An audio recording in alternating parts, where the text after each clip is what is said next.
श्रीहरि। नवरात्रि के दूसरे दिन द्वितीय तिथि पर हम माँ ब्रह्मचारिणी का पूजन करते हैं।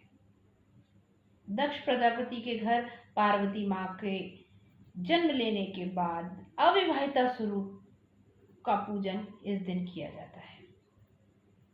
आगे इस वीडियो में हम जानेंगे कि आज के दिन हम किस तरह से अपनी जन्मपत्रिका के मंगल ग्रह को प्रबल करते हैं।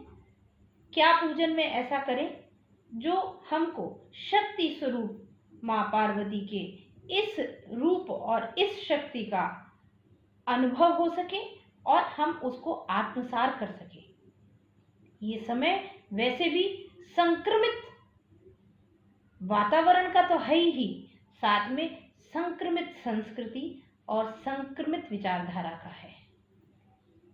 इस युग में माँ आदिशक्ति के जितने स्वरूप, जितने अवसर मिल जाए पूजन के लिए, वह कहीं ना कहीं आपकी आत्मशक्ति को बढ़ाने के लिए उत्तरदायी रहेंगे। इसलिए अपनी आत्मबल को बढ़ाएं, आत्मशक्ति को बढ़ाएं, भय को दूर करें। और उसका सबसे अच्छा अवसर हमें नवरात्रि में प्राप्त होता है। माँ के हर स्वरूप को समझें, व्यवहारिक ज्ञान को समझें। माँ का हर स्वरूप हमको व्यवहारिकता सिखाता है, उसको समझें और शांत मन से अपने घर में बैठकर माँ के आगे दीपक प्रज्वलित कर कर नवरात्रि में मंत्रोच्चारण कर कर ऊर्जा को ग्रहण करें।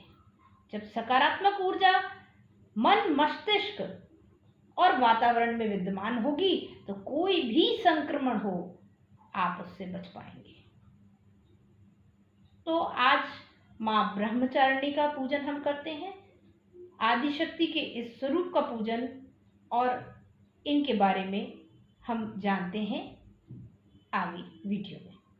आज नवरात्रि के दूसरे दिन हम माँ ब्रह्मचारिणी का पूजन करते हैं।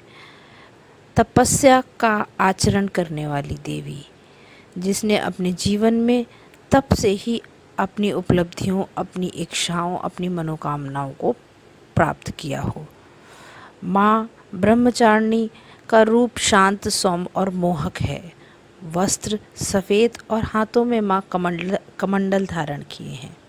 माँ के इस शांत, सौम्य और मोहक स्वरूप का पूजन करके हम अपने जीवन में तप, त्याग, वैराग्य, सदाचार व संयम जैसे गुणों को प्राप्त कर पाते हैं और उनकी जीवन में महत्वता समझ पाते हैं। अपने लक्ष्य को पाने के लिए इन गुणों का आचरण करना आवश्यक है। जिस तरह माँ हाथों में कमंडल धारण किए हुए हैं, ठीक उसी तरह हमें अपनी आवश्यकताओं को संकुचित करके अपने जीवन में इन गुणों को लेकर आगे बढ़ने से लक्ष्य की प्राप्ति आसानी से होती है। आज माँ का पूजन करके पुष्प, धूप, दीप, नैवेद्य अर्पित करके दूध, दही, शहद, पंचामृत का भोग अवश्य लगाकर माँ के सामने तप का आचरण प्रस्तुत करने के लिए यथाशक्ति या कम से कम 108 बार या देवी सर्वभूतेषु माँ ब्रह्मचारिणी रूपेण संस्थिता नमस्तस्यै नमस्तस्यै नमस्तस्यै नमो नमः या ओम देवी ब्रह्मचारिणे नमः का जाप करना चाहिए और अपने जीवन में माँ के इस स्वरूप को ज़रूर आत्मसात करना चाहिए। बगैर तप, बगैर माँ की तरह किसी भी लक्ष्य के प्रति रत हुए बगैर हम जीवन में सफल नहीं हो सकते। मान्यताओं के अनुसार माँ ब्रह्मचारिणी हिमालय पुत्री हैं और नारद जी के उपदेश से भगवान शंकर को पति रूप में प्राप्त करने का लक्ष्य माँ को तपश्चरणी आचरण के वजह से ब्रह्मचारिणी नाम से ख्याति प्राप्त हुई। हजारों वर्ष तक केवल फल फूल खाकर और कुछ समय बाद अपनी तपस्या को और कठिन करके मात्र बेलपत्र खाकर भी माँ ने अपने लक्ष्य की प्राप्ति के लिए भगवान शंकर से को पति स्वरूप प्राप्त करने की लक्ष्य को संघर्ष से और तप से हासिल किया।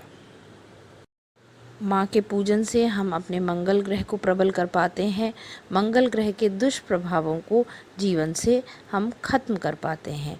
माँ के पूजन से हमें एक सबसे बड़ी सीख मिलती है और सबसे बड़ी ऊर्जा हमारे जीवन में प्रवेश करती है कि संघर्षमय जीवन ही लक्ष्य को प्राप्त कर पाता है।